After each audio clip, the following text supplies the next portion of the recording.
Hey guys, welcome you back to my channel Biomix सब। आज के इस वीडियो में हम डिस्कस करने वाले हैं anterior and posterior axis development in case of a C elegans. So what happens whenever a organism is formed, it is having different type of axis, like it may be anterior posterior axis or it can be dorsal ventral axis.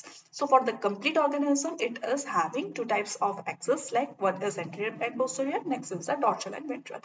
So आज के इस video में हम discuss करेंगे anterior and posterior axis. So who is deciding which part will become the anterior portion and which will become the posterior region? So it is decided by the pronucleus. It is decided by the pronucleus of sperm. Where this pronucleus is present, sperm's pronucleus is present, it will decide that it is becoming the posterior region, and the opposite portion is becoming the anterior region. So what happens during the fertilization?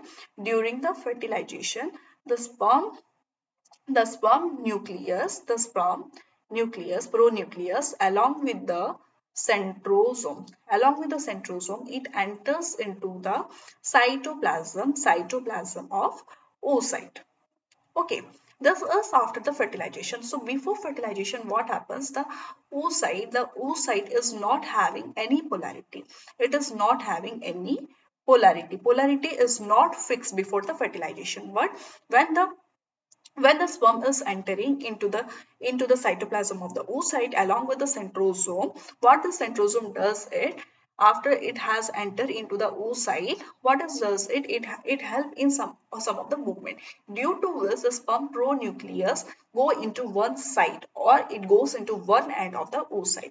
So where the pronucleus is situated, like suppose this is a cytoplasm, and the pronucleus after entering, due to the movement it has entered in this region. So this portion where the pronucleus of sperm is present, that portion is known as posterior region. And the opposite portion, which is the opposite portion, this is the opposite portion. So this portion will become the anterior portion. Okay, so it is the anterior and posterior axis is decided by the position of the pronucleus. So what happens in the cytoplasm of oocyte? What is present? If its polarity is not decided, what is present in the cytoplasm? ये जो cytoplasm जो present है, इनके पास different type of proteins present है. Like what are the proteins? They are the PAR proteins. PAR proteins present है.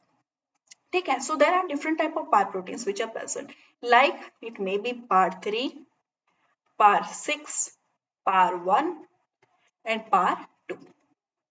ये जो PAR proteins जो present है, इनका काम क्या है? This PAR proteins is helping in the asymmetric division of the cytoplasmic determinant. ठीक है, ये जो पार प्रोटीन्स जो प्रेजेंट है after fertilisation, it is decided that which part proteins will be in the anterior region and which part proteins will be in the posterior region. चलिए देखते हैं, एक डायग्राम के हिसाब से हम अंडरस्टैंड करेंगे कुछ. ठीक है, ये जो प्रेजेंट है, दिस इज द एग का प्रोन्यूक्लियस. जैसे कि स्पर्म का प्रोन्यूक्लियस प्रेजेंट होता है, वैसे ही एग का भी प्रोन्यूक्लियस प्रेजेंट होता है. यहाँ पे देखो, यहाँ पे जो प्रेजेंट है, it is the pronucleus of egg. ठीक है, और ये जो पोस्टीरियर रीजन में जो प्रेजेंट है, it is a pronucleus of sperm, as well as it is having one of the centrosome. यहाँ पे सेंट्रोसोम भी प्रेजेंट है. ठीक है, so we have already discuss that there are different type of PAR proteins which are present. यहाँ पे जो cytoplasm जो प्रेजेंट है, हमारा जो oocyte जो प्रेजेंट है, उसका भी साइटोप्लाज्म प्रेजेंट है. ये जो साइटोप्लाज्म जो प्रेजेंट है, let me take one blank slide. यहाँ पे जो साइटोप्लाज्म oocyte का जो साइटोप्लाज्म जो प्रेजेंट है, ये दो टाइप का साइटोप्लाज्म प्रेजेंट होता है. Like one is the cortical cytoplasm present रहता है, और एक है इंटरनल साइटोप्लाज्म. ठीक है, ये इंटरनल साइटोप्लाज्म में कौन सा पार प्रोटीन्स प्रेजेंट रहते हैं? Like PAR1 and PAR2 present रहते हैं during the initial stage. Okay, it is before the fertilisation. और कॉर्टिकल साइटोप्लाज्म में कौन रहते हैं? यहाँ पे PAR3 और PAR6 प्रेजेंट रहते हैं, along with protein kinase PKC, protein kinase C3. Okay ये तीनों कहाँ रहते हैं? कॉर्टिकल साइटोप्लाज्म पे. This part 3 and part 6 what is it? It interacts with PKC3. This is a protein kinase. Kinase का काम क्या होता है? That it will help in the phosphorylation of some other genes. Okay, or we can tell some other proteins. ये जो phosphorylate करेंगे, किसको phosphorylate करेंगे? PKC, प्रोटीन काइनेज C जो प्रेजेंट है, it phosphorylates par par 1 and par 2. Okay, क्यों ये phosphorylate करेगा पार 1 एंड पार 2 को? ताकि ये it can not enter the cortical cytoplasm.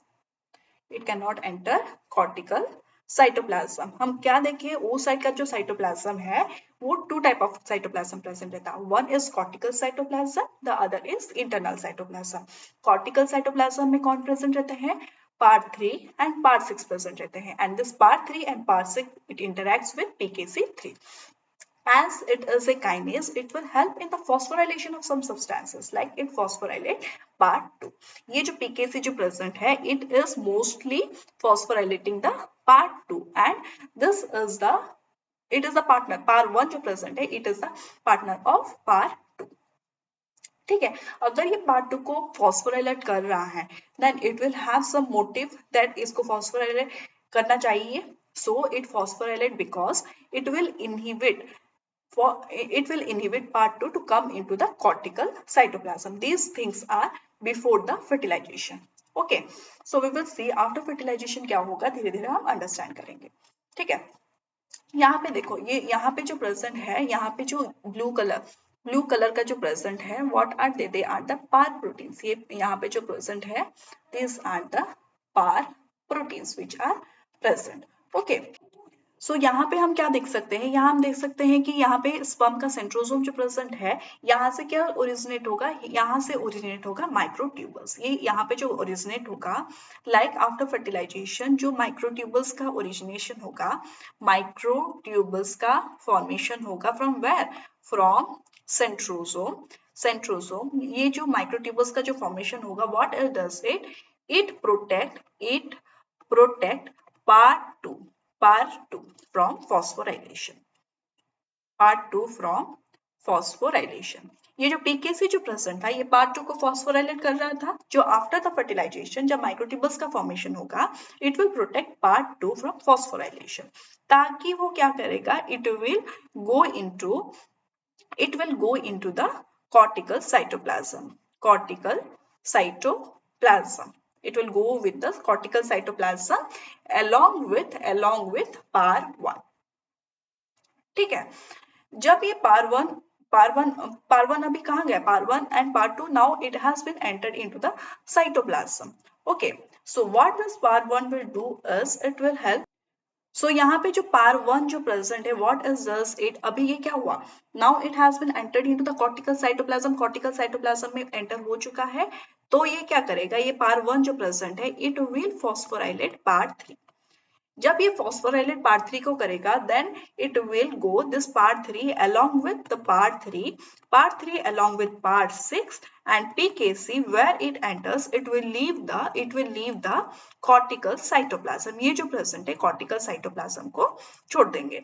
तो इसी तरह यहाँ पे जो पोस्टीरियर एंड पे ये जो साइटोप्लाज्म जो प्रेजेंट था, यहाँ पे था पोस्टीरियर एंड. ये जो पोस्टीरियर एंड पे कौन प्रेजेंट होगा? यहाँ पे part 2 and part 1 present रहेंगे. And in the anterior region there will be part 6 and part 3. So let us see with this help of this diagram. So यहाँ पे जो प्रेजेंट है सेंट्रोसोम, स्पर्म का सेंट्रोसोम प्रेजेंट है. So यहाँ पे जो साइटोप्लाज्म, ये ऑरेंज कलर का पार्ट जो प्रेजेंट रहता है, like we can see here, like ये जो प्रेजेंट है, this is the ये जो पोर्शन है, ये जो orange colour, this is only the orange colour portion. ये जो ऑरेंज कलर का जो वो पोर्शन है, इट इज द कॉर्टिकल. ये जो प्रेजेंट है, it is the cortical cytoplasm. ठीक है, ये जो कॉर्टिकल साइटोप्लाज्म जो प्रेजेंट है, यहाँ पे कौन प्रेजेंट रहता है? यहाँ पे प्रेजेंट रहता है part 3, part 6 as well as protein kinase 3. ये जो प्रोटीन काइनेज 3 जो प्रेजेंट है, what it does it interact and it phosphorylates the par 1 and par 2. Okay, why it phosphorylate par1 and par2? Because this par1 and par2 जो present है, par1 and par2 जो present है, it was present in the internal cytoplasm. So for avoiding this par1 and par2 to come into this cortical cytoplasm, this PK3 was phosphorylating the par1 and par2. ठीक है, यहाँ पे जो centrosomes जो present है, यहाँ पे स्पर्म सेंट्रोसोम जो प्रेजेंट है, ये क्या फॉर्मेशन करेगा? ये फॉर्म करेगा माइक्रोट्यूबल्स को. Okay, when the microtubules has formed, what this microtubules will do is, ये जो microtubules का formation जो हुआ है, ये क्या करेगा? पार्ट 2 को फॉस्फोराइलेशन होने से बचाएगा. ठीक है, अगर पार्ट 2 का फॉस्फोराइलेशन नहीं हुआ, then where it will enter? This part 2 will come into the cortical cytoplasm along with along with par 1. ठीक है, जब ये par 1 जो प्रेजेंट है, what it will do is it will phosphorylate par 3. It will phosphorylate par 3. तो ये par 3 कहाँ जाएगा? Now it will leave the, now this par 3 will leave the cortical cytoplasm. Okay, so यहाँ पे हम देख सकते हैं, यहाँ पे जो प्रेजेंट था, ये जो ऑरेंज कलर का पोर्शन जो प्रेजेंट है, ये क्या था? This was a cortical cytoplasm. और ये जो कॉर्टिकल साइटोप्लाज्म जो प्रेजेंट है, यहाँ पे कौन था? पार 3 एंड पार 6. ओके, यहाँ पे प्रेजेंट था.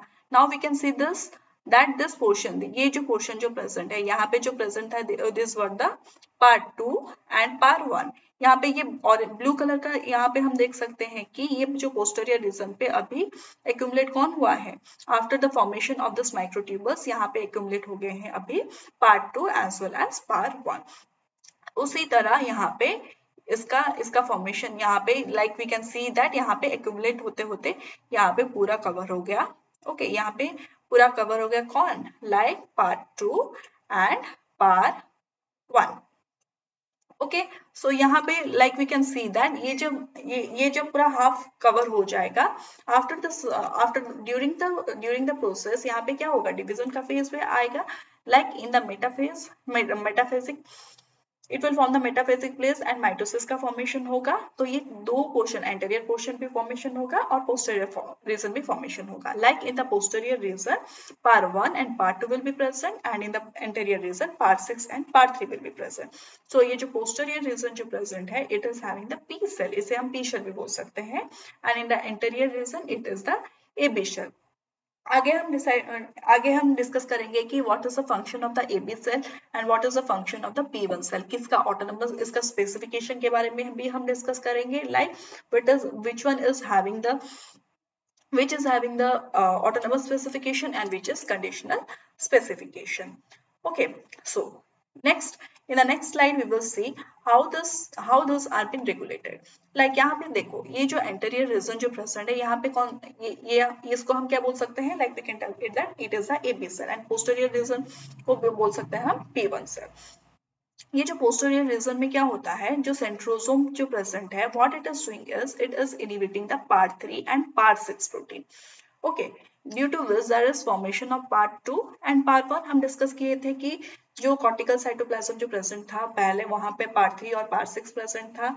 उसके बाद उसका पार्ट 3 का phosphorylation due to part 1, part 3 का रिमूवल हो गया. It left the cortical cytoplasm और यहाँ पे ये पोस्टीरियर रीजन पे पार्ट 2 और पार्ट 1 का formation हुआ. Due to this part 2 and part 1, there is inhibition of some other transcription factors like it is MEX5 or MEX6.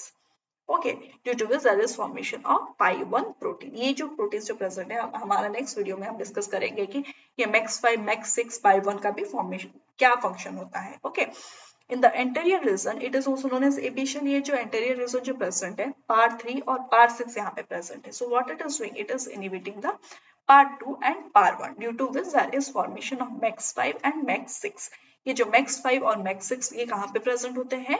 MEX5 and MEX6 ये जो प्रेजेंट है, they are present in the anterior region but it is absent. ये जो present absent होते हैं कहाँ? posterior region पे, and it is also inhibiting pi. So where this pi is present, pi1 कहाँ पे present होते हैं? It is present in the posterior region and absent in anterior region.